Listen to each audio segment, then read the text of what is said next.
Yeah, we played well on both sides of the ball. Loved our defense from start to finish. We were locked in, understanding personnel, and did a really good job with that. I thought offensively, when I look down and see 18 assists, always good things. From there, they're one of the better defensive teams in our league. They're one of the most athletic teams in our league. And then looking at the rebound to see we're plus 11 on the glass, I think that says a lot about our effort today. Very pleased with that. First question here. Yeah, Coach, defensively, 29.6% for slippery rock, 13.8 from three. Did you put more time and effort into the defensive end going into today? No, just do what we do. Understanding personnel, I thought we did a great job with that tonight. I thought that was a key. They're hard to guard. They got a lot of athletic, strong, explosive players that can put it on the floor and attack. And I thought we did a good job containing the basketball. So they weren't the threes that they were taking. They were going to be contested. And we did a good job not giving up layups. And they're really, really good in transition. And they're really, really good on the offensive glass. And we did a great job in both areas. Andrew, got one? Yeah, coming into the game, I mean, you guys had a little bit more rest than Slippery Rock did. They came off a big win on Monday, last second shot and everything. How do you go into a game knowing that a team has maybe a little bit more momentum or spark coming into the game than you guys do, knowing that you're a little bit more rested? Well, I think, when your back's up against the wall, it's a win or lose, win or go home scenario. I think teams are going to be ready. Is it an advantage? For sure. For us not playing on Monday, no doubt about it. And they were in a hard-fought game that was physical, against a good Seton Hill team. So, yeah, I mean, we've been in a good, Wednesday, Saturday stretch, for the whole second half of the season. So I thought definitely had an advantage for us to be rested for sure. And they're a little bit banged up. One of their kids didn't play, Bobby. He's a good player for him, so that obviously hurt. But we were locked in today. We played well today. And Jermaine, career high 17 rebounds tonight. How were you able to go out there and kind of just, provide that spark for your team that you needed outside of scoring the basketball? Just being the energy guy. Coach tells me to do that all the time. So just making sure I box out and doing the small things for the team to win. So I think just being locked in and knowing where the ball is going to be and just going to get it. And KJ, 8 minutes into the game, me and my boy Nate were looking up at the clock and we were like, man, KJ's yet to score. This is a little unorthodox, not something we're too used to. And then you finished the game 22 points, being efficient from the floor. How much went into kind of just building your confidence throughout that game? A lot of it, like I always say, is due to my teammates. Early, I thought we were trying to go a little too quick sometimes, and then once we settled in, and as you saw, we just continuously kept scoring, and things found me, and we found each other, and it was, how many assists? We had 18. If you have 18 assists, I think everyone's going to get a piece of that, and, they were just finding me in open spots, and I was knocking them down, so always kudos to my teammates. And then another question for you, Bryson Lucas able to put 20 points in tonight, 10 for 13 from the floor, gets 5 rebounds as well. How much does his involvement in the offense kind of help you guys and free you guys up a little bit? I'll start him. He's a great player for us. He does a little bit of everything. There's some games like tonight he has 20 on 10 and 13, and you're like, he's just dominating the game right now. And then there's other nights he might have 6 points, but he'll have 9 rebounds, 4 steals, 2 blocks. And, players like that, it's hard to have someone who's as locked in and bought in as he is. And I think we're fortunate that we have him on our side. And, I love Bryson. I've known him since he was little, and he's a great kid and a great basketball player.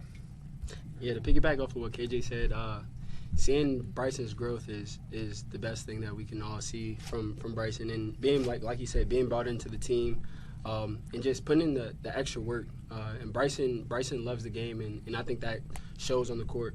And just he's a freak athlete as well. So the things that he can do on the court is unbelievable. So it's just the time that he's put in, and it's showing. I want to comment on that too. He hasn't started to touch his potential. His best basketball is coming. I think he is the most versatile defender in the country. He can guard the 1 through the 5.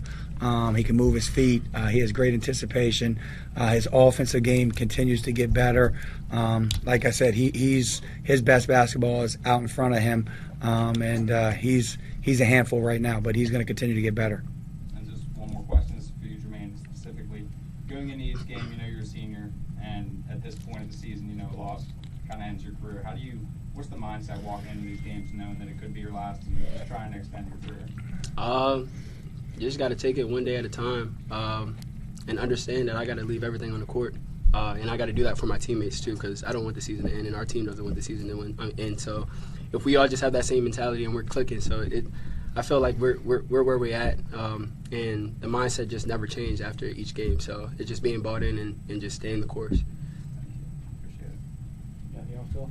No, took the words right out of my mouth. And you took it off. Okay, guys, thank you very much. I got one. Oh, you got one, Safe? What do you got? So, the offense obviously was there like throughout the last season, and this season it's been like unbelievable. But the defense from last year compared to this year is night and day.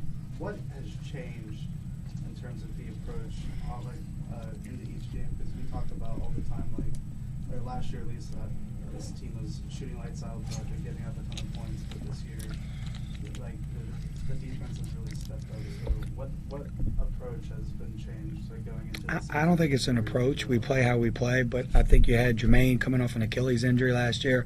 I think you had KJ, who's a brand new player in the program. I think you had Donald Whitehead coming off of an Achilles. You miss Zion Collins, who may be the best perimeter defender in the conference. You miss Bryson Lucas, who can clean up some mistakes. And you miss Antoine Arnett, who was injured last year. I mean, that's the key, and we've dealt with injuries this year. Keith Pallex missed 8 weeks of the season, and Cam Pollock hasn't played. He played for 30 seconds this year. I mean, it's just, we got a good group as far as just committed to what we ask them as coaches. And last year was such an enjoyable year to coach. I know the record wasn't what we wanted to, but we won 8 out of our last 10 games. We played great basketball. We figured it out. I could see like KJ from the first half to the second half just continued to get better and better and better. Donald Whitehead continued to get better and better and better. So then you get a healthy Jermaine for an entire year. You add, Zion back, and Keith Palleck obviously is a great player. But we got a lot of great players. We really do. But they play the game. KJ, in my opinion, obviously is clearly the player of the year in our league. But like tonight, like Bryson Lucas, like a guy that scores about 11 points a game for us, he can score 20 on any given night. And our guys share and pass the ball, and he reaped the benefits tonight on a lot of catch and finish plays. So I think it says a lot about our players and our team. And KJ, how are you so good at drawing fouls specifically?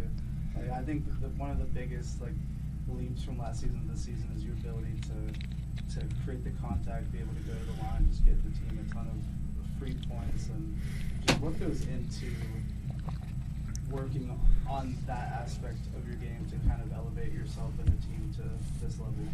Well, you're asking for the tricks of the trade here. You know that. A lot of it has to do with just how players guard me. The season's been a little different than last season.